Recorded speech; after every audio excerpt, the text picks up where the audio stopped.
All right, let's get into it today. We're going to deep dive into something that's been in the news a lot lately and something that's making a lot of waves, especially in Ontario. Yeah, And that is university finances. right. You know, you hear these whispers about budget cuts at universities. We're talking like serious cash here, like multi-million-dollar deficits Yeah. at some of these institutions like Waterloo and Laurier. And Yeah, obviously with an election coming up, right. this is something that is, you know, really Yeah. front of mind for a lot of people. It's interesting because it's not a sudden crisis, right? This is something that's been developing for years. Right. So we need to kind of look at the bigger picture of how universities are funded in Ontario Right. to really kind of get a sense of what's going on. Yeah, and we have this article from CTV News by Jeff Pickle breaking down a lot of what's happening right now, and it features experts like Alex Usher, who we've talked about on this show before, Right.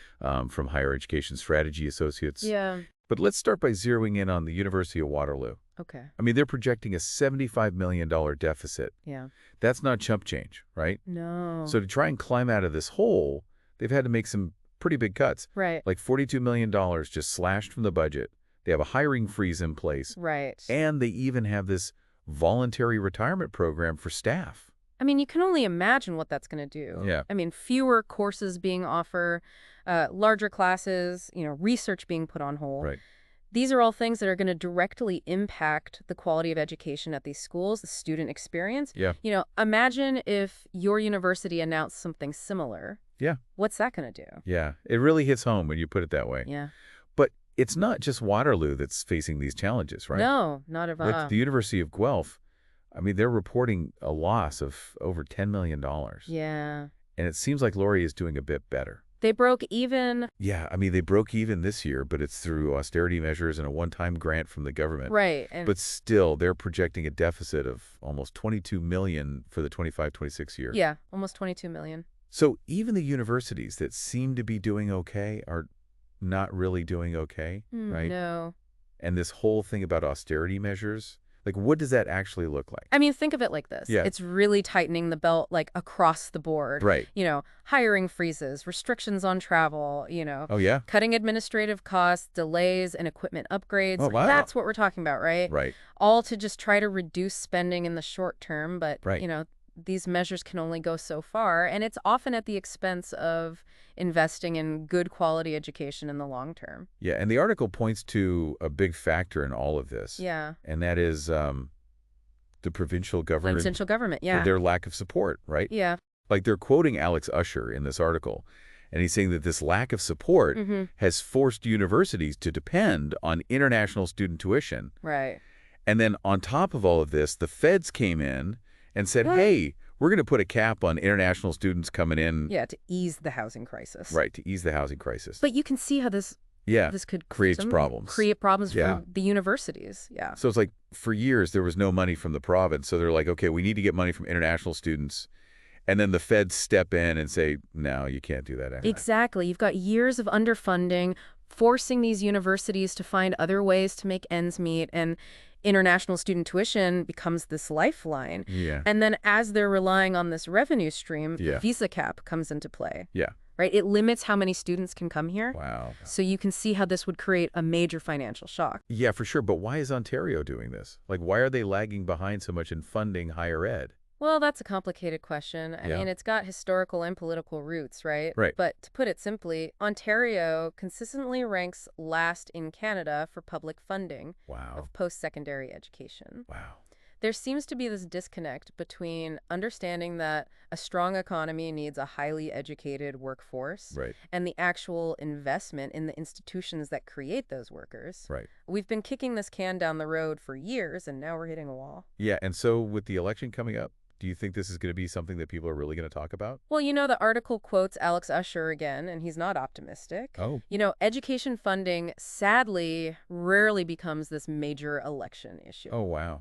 Because it's a long-term investment that doesn't always resonate with voters who are focused on more immediate concerns. Yeah, it's like trying to convince someone to save for retirement when they're still worried about making rent. Exactly, and that's the challenge facing Ontario universities, how to make this complex, long-term problem Right. feel relevant and urgent Yeah. to voters. So if increasing public funding isn't on the table Right. and relying on international student tuition is no longer viable, Right. what options are left? Like, is there any way out of this mess? Yeah, I mean, is there a way out of this? Yeah. I don't know. It's like we're stuck, right? Yeah. No money from the government, a cap on international student. It's a wake-up call for these universities. Yeah, what do they do? Like, just throw in the towel? I don't think they need to throw in the towel just yet, but they need to get creative and they need to do it fast, right? So they need to reinvent themselves.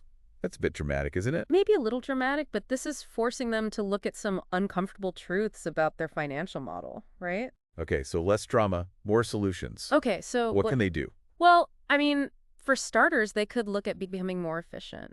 Okay. You know, do they really need to be competing with each other on everything? That's true. You know, could they collaborate more? Right. Could they share resources? Could they even offer joint programs Interesting. to reduce costs? Yeah, but wouldn't that be a big shift for them? Yeah. I mean, universities are known for being pretty independent. Yeah, they're pretty territorial. Yeah. But it would require a cultural shift. But it Yeah. could be a win-win, right? Yeah.